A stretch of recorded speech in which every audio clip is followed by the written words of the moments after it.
Welcome to this week's episode of Trista's Plate Story Podcast. I'm Trista Polo from IWokeUpAwesome.com, and I am your host. Each week we learn the story behind that vanity plate. The one you saw driving down the road? What did it say? What did it mean? Why did they choose it? This week we meet Laura M. Brotherson of Utah.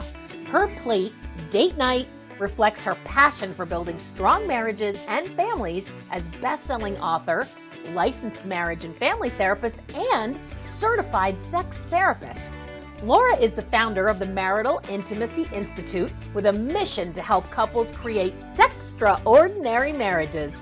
She counsels with individuals, couples, and families in private practice and online, and is passionate about helping couples navigate the intricacies of intimacy, specializing in healthy sexuality, sex therapy, and sex addiction. As a certified family life educator, Laura is also actively engaged in providing marriage education through her podcast, The Marital Intimacy Show, and as a regular contributor to newsletters, radio and television appearances, conferences, workshops, and couples cruises. She and her husband Kevin have been married 29 years. They have 3 grown kids and are the founders of strengtheningmarriage.com. Stay tuned till the end, because Laura asks me about my favorite date night. Welcome to this episode of Trista's Plate Story Podcast. I have Laura Brotherson from Utah and her license plate. I spotted it on Instagram. I'm so excited to talk to you. Welcome, Laura. Hello, so wonderful to be here. Yay! So your license plate is Date Night. Yes, my favorite thing in the world. I bet you get a lot of people asking you about what your license plate means or why you chose it. Yeah, thankfully they can kind of understand fairly easily what it is. Yeah. Not like your story where they didn't know what it was initially. Yeah, exactly. So tell us the story behind Date Night, your license plate. Okay, so it all started with my husband wanting to buy a Corvette. And I'm like, honey, we do not need a Corvette. I mean, I was raised kind of a little more in the poor range. And I was like, we do not need a Corvette. Oh my goodness. So, but then he said, but Laura, I have the greatest idea for the license plate. And I said, what? What are you talking about? And he's like, think about this, Date Night. And I was like, oh my gosh, I am in love with that. Yes, I love that. I love that. So we got that first Corvette. And of course, I fell in love with it because a Corvette is like kind of a perfect description of my personality. Okay. So now I'm just like, okay, now I'm in love with Corvette. I can't get rid of it. So we're now 3 Corvettes later and 2 license plates later. So our first one was Idaho.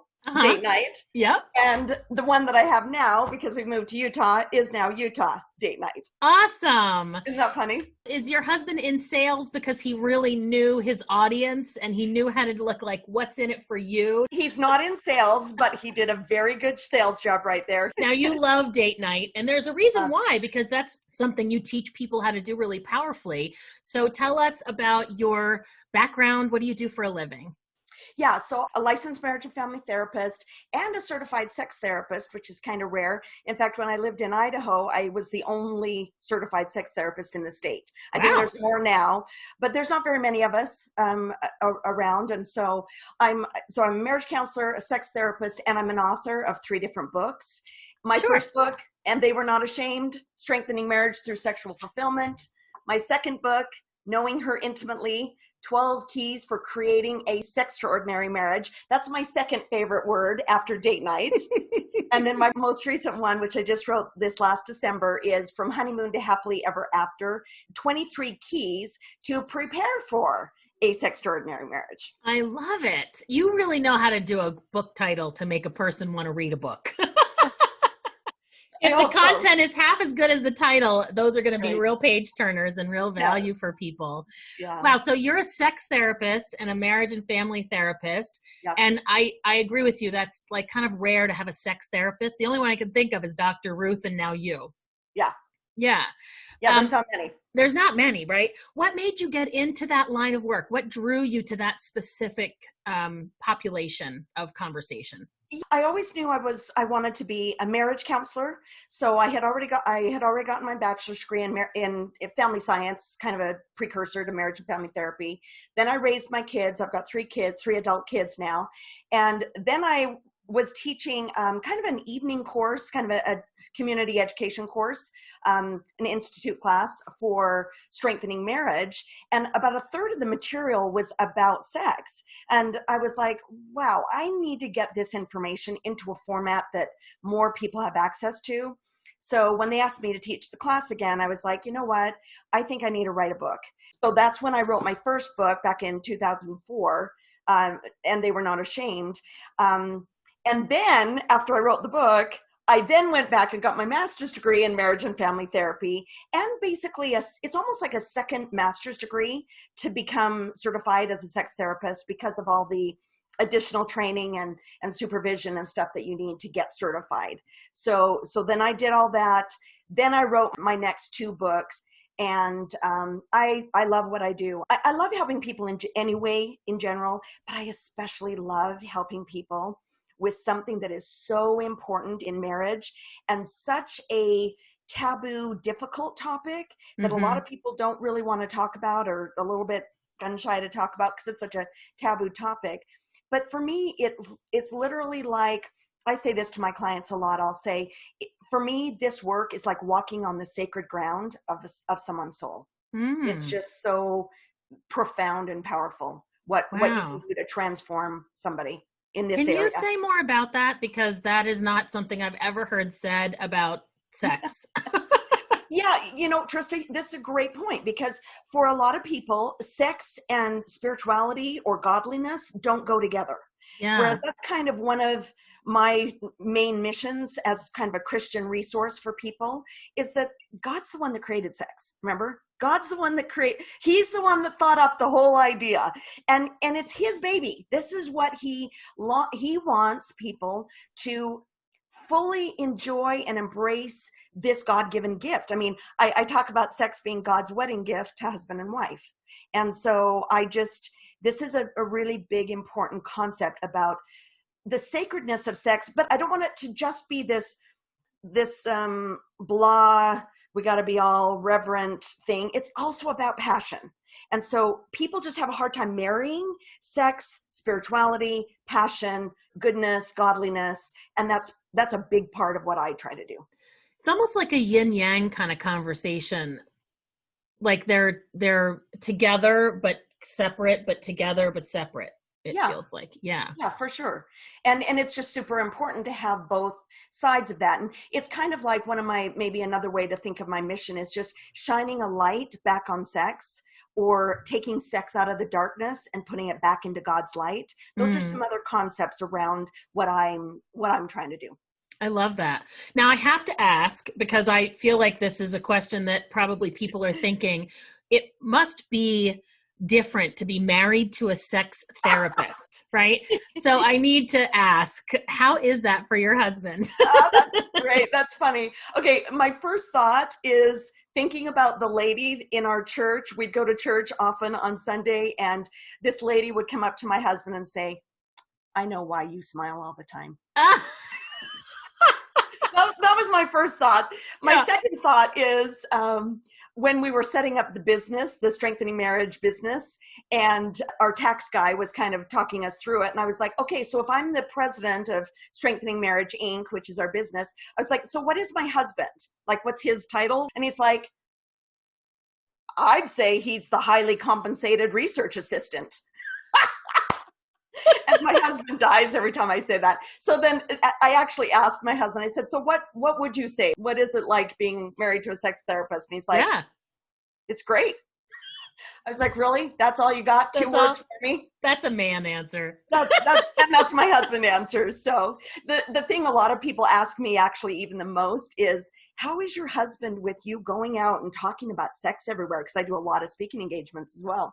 And is he like okay with that, or what?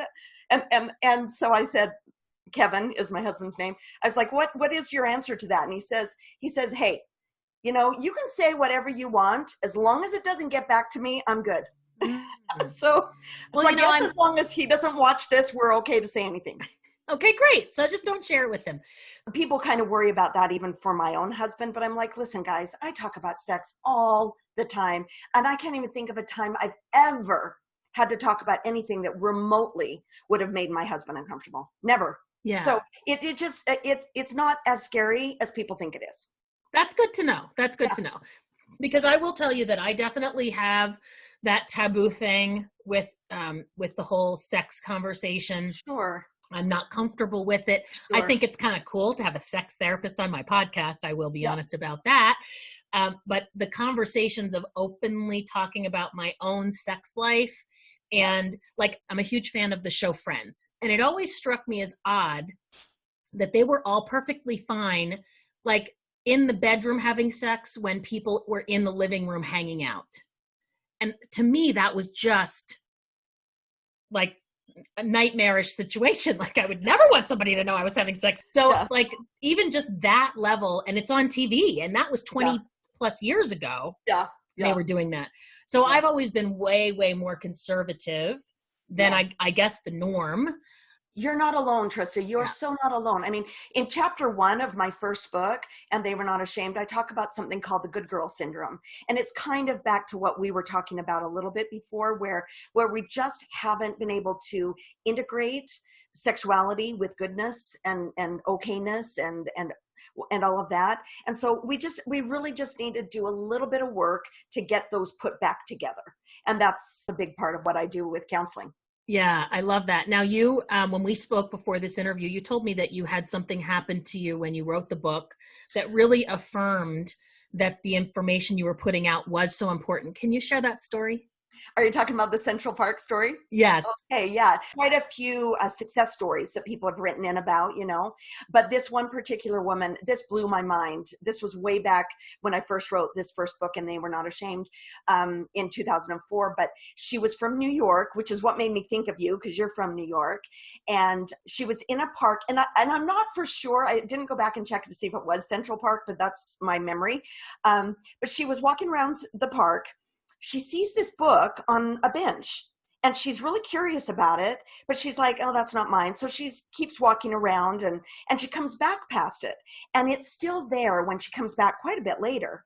And so she goes over to it, and she's like, well, nobody's probably coming back for it, so I'm going to grab it. She picks it up, and it says, And They Were Not Ashamed, which is from Genesis 2:24-25 in the Bible. She is the daughter of a preacher who has ultra negative conditioning about sex, kind of like what you're talking about, but maybe even more so. And she just is kind of blown away by strengthening marriage through sexual fulfillment. But she takes the book home. She reads most of it the first night. She gets home from work the next night, reads the rest of the book straight through. Her husband's gone for a couple days. When he gets home, she is completely transformed. She meets him at the door. She basically rips his clothes off. He is freaking out, going, who are you? And what have you done with my wife? Right. And she is just, and she explains a little bit. I mean, I think they end up getting in the shower together, which she had never done before. And just all of these really amazing things for her that she just was like, it just washed away all of that negative conditioning, that negative guilt, shame that I had attached to sexuality. And she says, and this was her third marriage. All of her marriages had failed because of sexlessness and, not being able to connect sexually. And it was just powerful. I'll give you the link so people can read it for themselves. Yeah, I'd love to include that, because I think that the success stories are such an important piece of the conversation, since this is so taboo, to be able to see how it has helped other people to really open up and get support. Now, in addition to your books, you also work with clients individually as well, right? Or as couples? Yep. Mostly couples, some individuals, some families, but mostly couples. Yeah. And what would you say are some of the most common complaints that people have? You mentioned sexlessness. I'm sure that probably is one after many, many years of marriage. But what kinds of things do people struggle with typically in the sex and marriage and intimacy conversation? Yeah, I think the number one issues for couples in that area is almost always desire discrepancies. So you tend to have our stereotypical couples, which is about 80% of our couples. So that still means there's a lot of opposite of stereotype, but our stereotype is higher desire husbands, lower desire wives.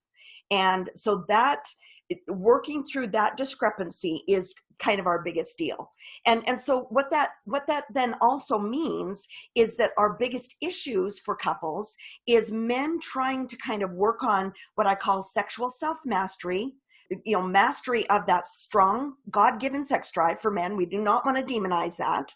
But then women often have not, and this is what the research tells us, that women tend to have what we would call an asexual view of self.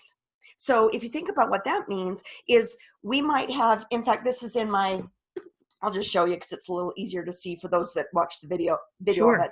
But there's different parts of self, okay? There's physical, mental, emotional, spiritual, sexual, okay? This sexual part of self is the one part that women don't tend to own, embrace, do much about, other than act on it when it shows up, right? Whereas what I think God is wanting is something that I would call sexual wholeness. And that's where women are actually embracing, owning, developing, enjoying, tuning into their sexual self so that they are both sexually whole, so that they can connect and create a sexually whole marriage relationship. Does that make sense? It does. And, it's that whole men are from Mars, women from Venus. Like, we show up differently in different ways to the same conversation. It can really create a disconnect.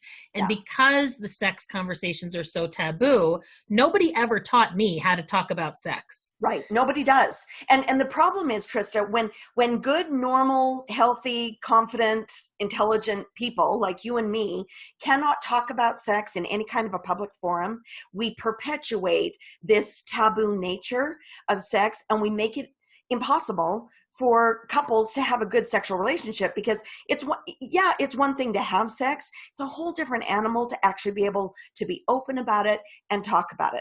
I had a client just last week. She came in first before her husband, and she's just like, we don't talk well outside the bedroom type stuff, but we especially don't talk well about bedroom type stuff.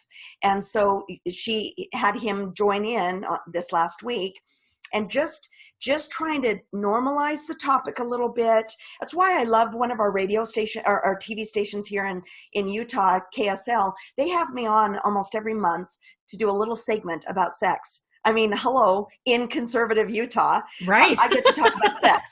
Yeah. I mean, my podcast all start with, we get to talk about sex today. How fun is that? I love that. And so, but by having just a respectable adult on public television talking about it very confidently, very comfortably, we spread that out to everyone else, hoping that they can get a little piece of that until we can all get a little more normalized about the topic. Yeah, a lot of what you're saying is really resonating with me. If one of you wants to explore and discuss and create communication around it, and the other one of you is uncomfortable, and it's the man or woman, it could be either one. Either one. How does that person who wants to bridge that gap so the other person doesn't feel uncomfortable, unwilling, resistant? How do you do that? Yeah, that's an awesome question, Trista. That is a huge part of what I teach. There's another book that's a favorite of mine. It's called Loving What Is. And it just teaches this concept that I talk about. And I've got a handout on my counseling website called Spiritual Surrender.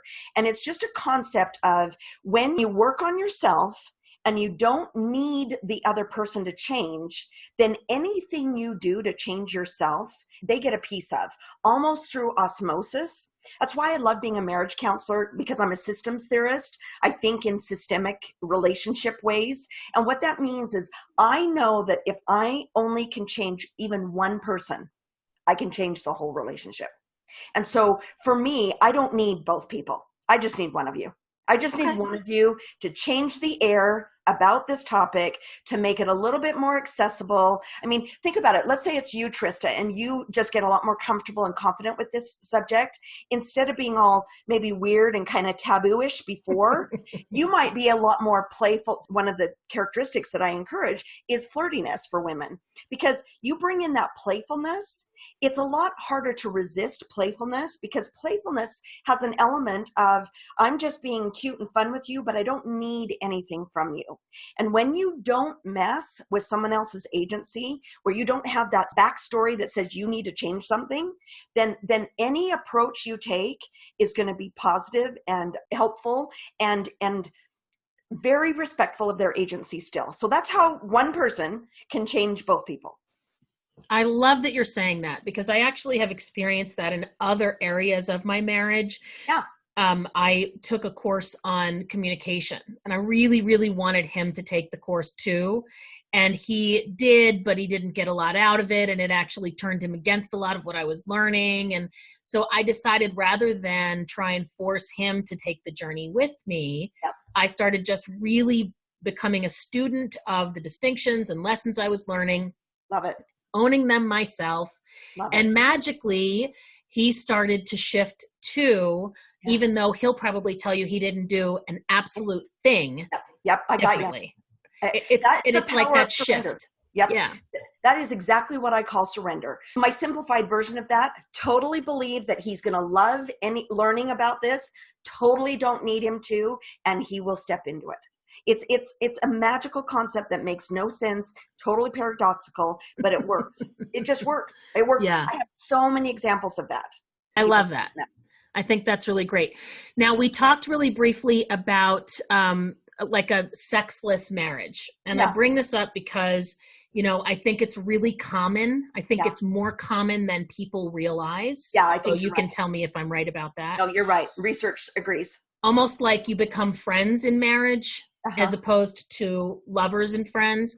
Yeah. What are your thoughts on that? Because, Yeah. it's a wonderful thing to be married for a long time. Yep. But keeping the spark is a challenge. And I think Yeah. it doesn't happen by accident. Yeah, that's a great question too. I think, I'll talk in terms almost as if they're clients. Obviously, if they were kind of a client situation, they may not even be coming to me because they don't want to change anything. If people are okay with their sexless marriage, I'm more than happy to let them have that. That's fine. I don't think it's what God intended for marriage.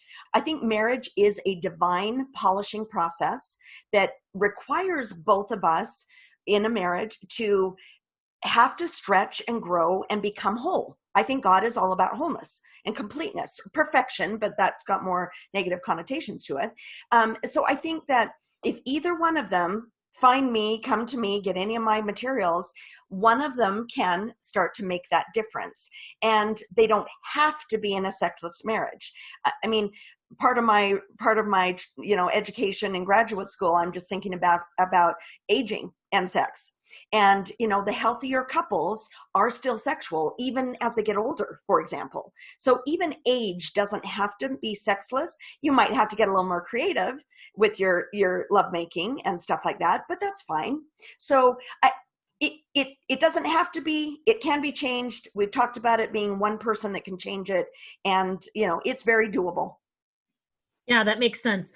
And I love what you're saying, that the healthier you stay, the more whole you are health-wise. Yeah. And spiritually. I think that probably makes a huge difference for sure. Yeah, for sure. Now let's go to the other side of the spectrum, which is newlyweds. Okay. So newlyweds, oftentimes I think they're waiting longer to get married these days. So they're probably a little more experienced. It's less about what your parents told you to expect. You're walking in an unknown. But I think newlyweds, it changes when you get married from when you weren't. Yeah. We dated and then we lived together and then we got married and it changed. I don't know why or how, but it did. So what do you have to keep the spark and the spice once you've said I do? Yeah, that's so funny. I'm just thinking of all the guys in particular. They're like, what's up with the bait and switch in marriage? I mean, she's just being so interested and so, affectionate. And it's like it just dies. And then, of course, it gets even tougher when you've got kids. But Right. that's kind of why I wrote this book, From Honeymoon to Happily Ever After. It's 3 parts. First part is about preparing for marriage. And then the second part is before or after marriage. And then all this section at the end is everything that people run into after marriage. Because keeping that spark alive is a really tough issue for them. I think some of the things, especially that newlyweds need to do, I think a lot of these things that we've talked about, kind of these 4 main things, you've got to develop a healthy mindset about sex. Even if people have had sex before, that doesn't mean they have a good, healthy mindset about sex. In fact, a lot of times they've developed a lot of negative experiences with sex. Right. And so, they've got to learn about it. They've got to, change that mindset. They've got to get educated about sex, because people think they know about sex, but they don't. I mean, for heaven's sakes, people gave me so much crap for writing an almost 400-page book the first time. And then I've got 2 more of them. And they're like, what the heck is there to say about sex? What's there to know? And I'm like, oh no, there's a lot to know. And if you're asking, you especially need to read my books. But so by getting educated, that's where people start to get a little bit more comfort, a little bit more confidence about the topic, so that they can now talk about it. Okay. So all of that's kind of the foundation to create a healthy sexual relationship, to be honest. Then when we're in marriage, now it goes back to my license plate, because the license plate is one of the number 1 ways to stay connected and keep that spark alive, is that date night. Because the other reason why I love date night is not only because it's my favorite night of the week, it's my favorite thing of everything, but it's also great emotional foreplay, is the term that I created, to kind of help men understand that while they might have testosterone to motivate them to want to be intimate, women kind of need that emotional testosterone to want to be intimate. And date night just sets the foundation for that so beautifully, to move into lovemaking, if that's what happens on date night for people. So date night is probably my number 1 thing for keeping the spark alive. I did a TV interview recently on KSL about these longer term marriages, that you've got to keep that spark alive. It's so painful when I hear of marriages after 20, 30 years even, that they get divorced. And a lot of that is because we don't keep it alive. We don't keep it fresh and new and exciting. And that's date night and lovemaking. And another one that is kind of my top 3 things to keep the spark alive is people doing my love language worksheet. It's based on Gary Chapman's 5 love languages that everyone has heard about. But just husband and wife writing out the top, just 10 things that make them feel loved. I feel loved when you send me a text and tell me you love me. I feel loved when you do the dishes without asking. I feel loved when you go for a walk with me. If people don't know those specific behaviors that make each other feel loved, then you're going to lose out. I mean, the biggest thing about date night, about having that as my license plate, is that more marriages die of neglect than of anything else.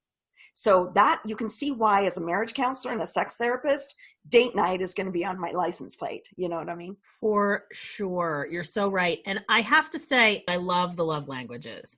I think that they're such a window into how someone feels acknowledgement and acceptance. Yep. But I have to admit, until recently, I struggled with having a very low self-esteem, a low self-worth. Sure. And so I would joke mostly to myself. I would joke to myself that I have all the love languages. I need to be touched. I need to be spoken to nicely. I need to be spent time with. I need to get gifts. But it was really because I didn't love myself. Yeah. So I needed that outward reinforcement to prove that somebody loved me. And so I think that when you're talking about all of this is to do with couples, but it does start with you, which we've been talking about. And that just kind of underlines that. Oh, I love that, Trista. That's totally why, I think we'll talk about this in a second, but it's why I'm doing this sexual wholeness workshop for women coming up in September here in Utah, is this first one, because we forget this concept of wholeness. We're looking for wholeness. And part of that wholeness is you've got to tune in to yourself and create wholeness and differentiation and completeness as a person, so that you can connect as a whole person with another person. It's like, I use this analogy. It's like two half people come together in marriage because they feel like, you know, what Tom Cruise says in some movie, you complete me, you know? So you come together, you've got these two half people kind of with these strengths and these weaknesses and vice versa. But in marriage, what God is designing is for these two half people to become two whole people. And that's why he talks about then you can become one. If I'm not a whole person and Kevin isn't a whole person, it's a lot harder to create a healthy marriage and a healthy sexual relationship, because a big part of healthy sexuality is being able to challenge yourself and confront yourself and endure discomfort. And all of those are skills that not all of us have down, which is why I'm a huge fan of therapy, because I think everybody can benefit in some way from some kind of counseling. Mm-hmm. Yeah. I was going to say something. So it's sort of like if you're trying to put a puzzle together and it's missing some pieces. Yeah. If you're both coming together with all of your brokenness and trying to fix your brokenness or fill in the gaps with the other person. Yeah. And we all have some brokenness. So I want to make sure we kind of de-shame that, because everybody's got crap. I mean, they just do. You're human. We're raised by imperfect parents that all mess us up to some degree or another. Then we go out into our society and then people mess us up there too. And so, you know, we all have some stuff to clean up. Yeah. I want to point to something and dig a little deeper with that. You bring your past into every conversation, every relationship, certainly into your sex life. Right. So there are so many people. We just recently had Mental Health Awareness Month. So there were so many summits with people telling their stories of their past and, you know, how they were abused or, you know, taken advantage of sexually, etc. There's a lot more of that than we certainly discuss. So when people are bringing that into a relationship, that definitely takes its toll. Yeah. So how do you help support that? Well, actually, I think the question I want to ask is, how does someone bring themselves to get to a point where they can actually seek out the support from you to transform it? Yeah, I think the simplest answer to your question is that's kind of a God thing in my mind. There's something about, I don't know, I'm just having this thought here, but you know, I think God had a hand in you finding me, you know, to be honest. And I think God works like that, where he brings people. I mean, people are going to now listen to this podcast and learn about these resources and have a feeling in their heart, like, I need to work on that. And then they're going to start working on that. It's not really something anyone can make. So let's say it was you and your husband was all weird about sex and you're wishing he would work on it. You know, all you can do is kind of be loving and maybe do some work in that area yourself and just create kind of this safe environment.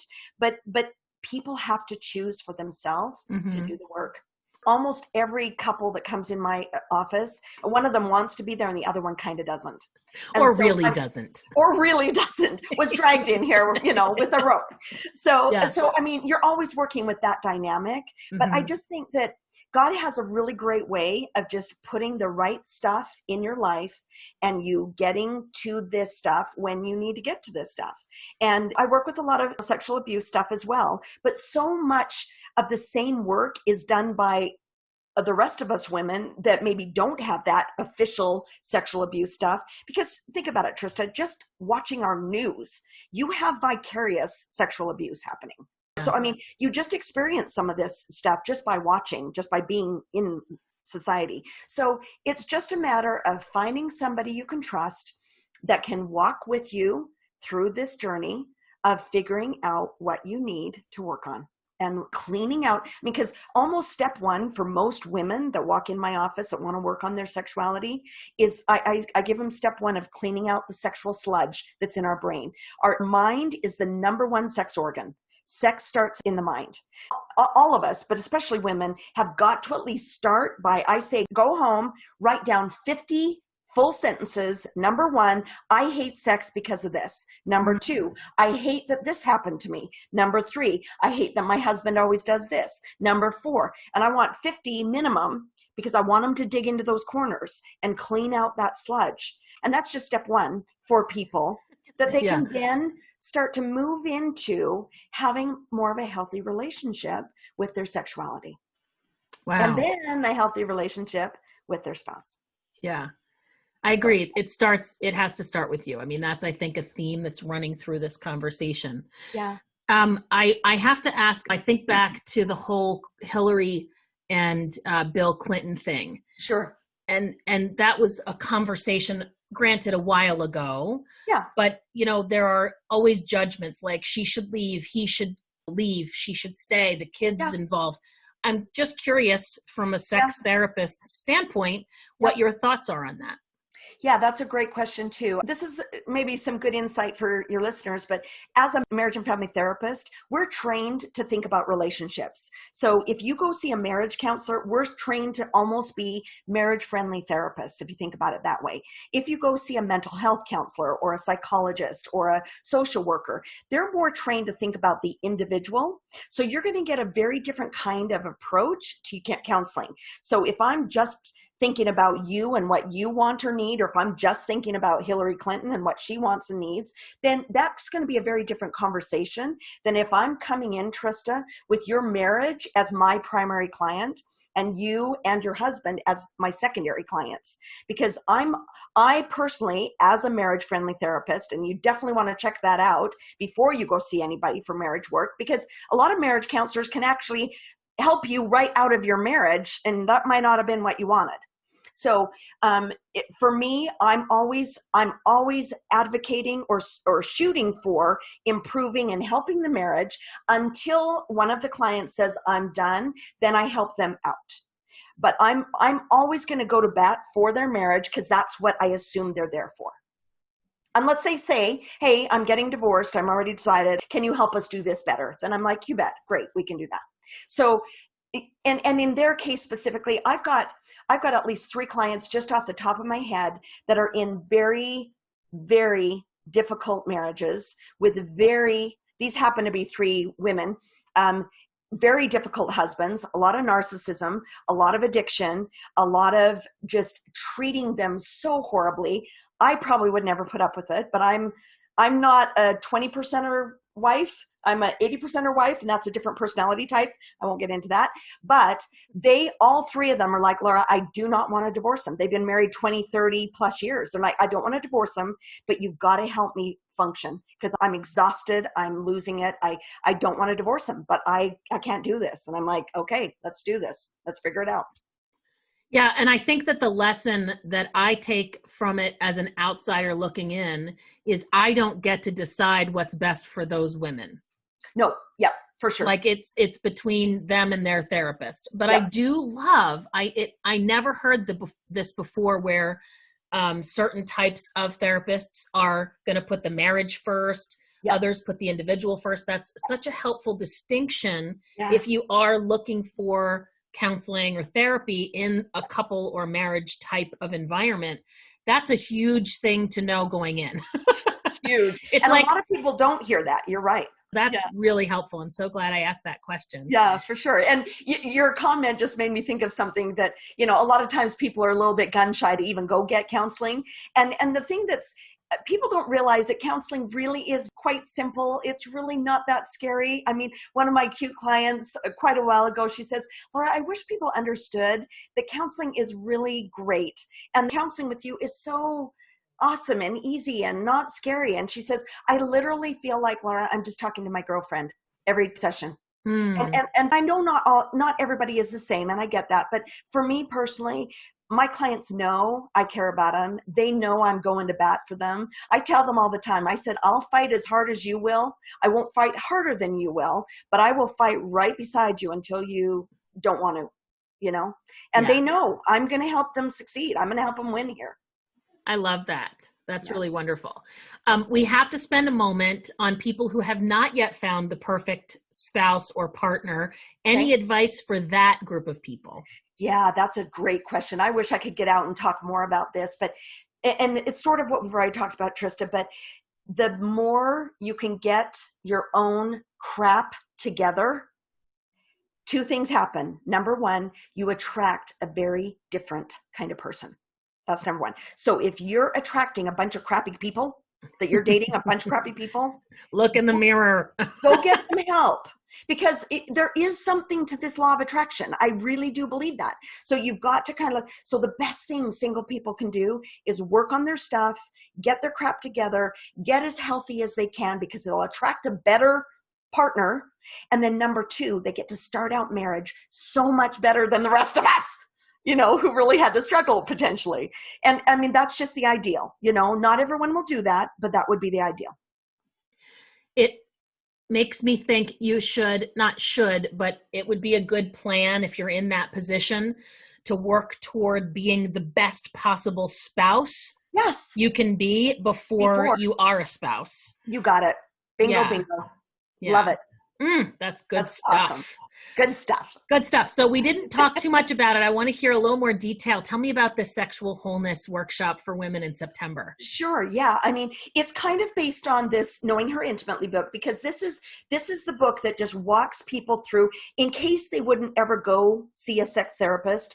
I wanted to make it really simple for people walk through. These are 12 T's, 12 areas like, treats, technique, thoughts, touch, talk, time. These are all these areas that they're all the areas of sexual wholeness. So we're just going to go in more depth for women who want to embrace, own, develop their sexual wholeness and transform their sexual self and their whole self, and then transform their sexual relationship in their marriages. And this one in Salt Lake City, Utah, on Saturday, September 19th. And people can find out about it on my website, strengtheningmarriage.com. So awesome for people. It's just easier for women to come together and to kind of de-shame the whole topic, because you see that a bunch of other people, when people are just reading a book, they kind of feel still alone, still a little isolated, like they're the only ones that are broken or don't work right. And it's not true, Yeah. And so that's why I decided to start doing these bigger group environments. And I'm also working on doing it for an online course as well, just so that we can reach even more people and be able to have some help with that as well. Yeah, I love all of the stuff that you're covering, and I'm so appreciative that you're out there training people in these conversations. So is there anything else you want us to know, anything we missed that you think is really important to include? I think one of my comments about date night that I maybe haven't said yet is date night is not optional for people who want to have a close and connected marriage. So that's kind of another reason why date night is my license plate. That's kind of a big deal.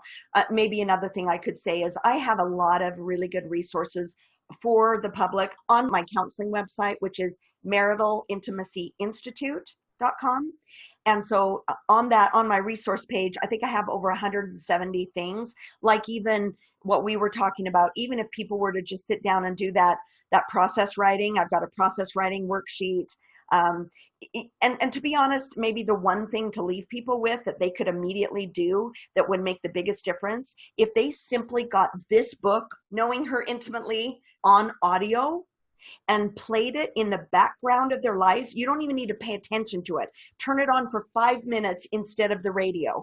Turn it on for 5 minutes while you're driving. Turn it on for 5 minutes while you're getting ready. Just get this kind of healthier, sexually affirming information into your brain and education.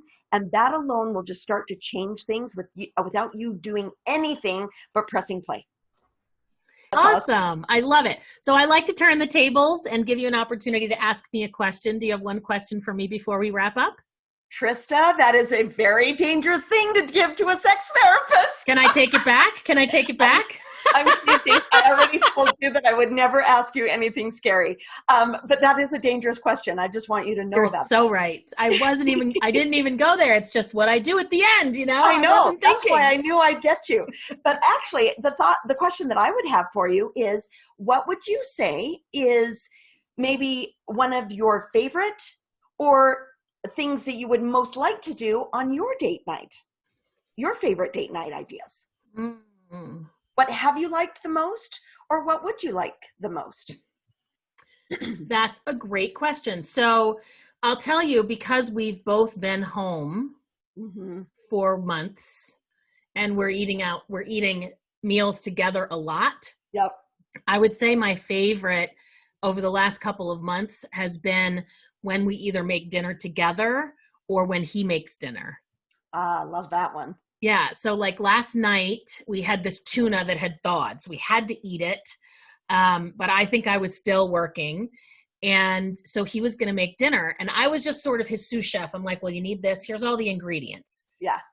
And he made dinner and it was delicious. That is so awesome. So good. So that's one of my favorites. And Love definitely his love language is giving gifts, but the gifts are usually food related. So it was also a perfect way for him to express love. That's I awesome. love when we take walks, Yeah. in nature with our dog as well, when she can come along. I mean, this is maybe a no-no, but I always do like when our dog comes along on our date nights because, I don't know. Is that a problem? No, is that okay? Is that okay? That's so funny. It's so funny, Trista, because one of my Instagram posts, I post about date night every single Friday night on my Instagram. But my post was, date night is not family night. Yeah. I'm trying to remind people to have just couple time and not just always have their kids as part of it, because they sometimes don't do that. Yeah. But somebody was really cute. They posted a comment and they said, is it okay if my dog comes? And I've had clients where they say, Laura, our dog gets way more love and affection than I get. So that's when I start to have a little bit of a challenge with it. Yeah, but that makes sense. That makes sense. Definitely want to love our spouse more than our dog, if we can. I'll work on it. Stop. Anybody who knows me knows that my relationships that I have with friends, for sure, a lot of times I have a better relationship with their dog. Trista, you tell your husband that he owes me for that free marriage counseling right there to help you, love him more than you love your dog. I'm going to work on it. That's awesome. You're awesome.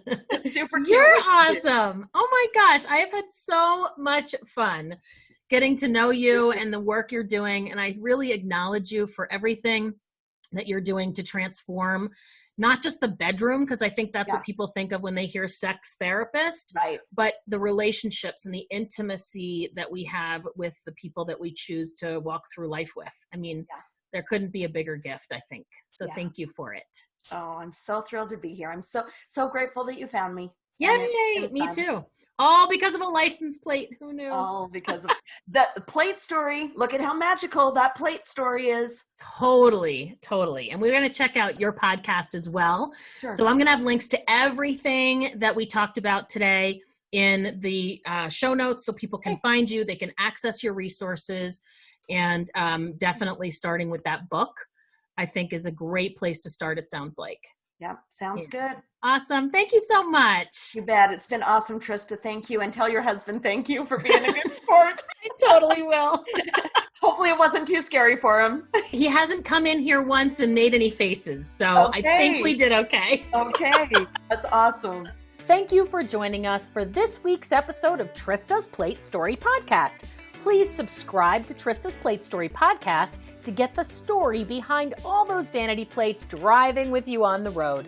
And if you would like to nominate the owner of a license plate, including you, or visit any of our partners and sponsors, come and see us at PL8STORY.com. That's PL8STORY.com and give us the details. If you enjoyed this episode, please drop a review and give us a share. I'm Trista Polo, wishing you well on the road to your next adventure.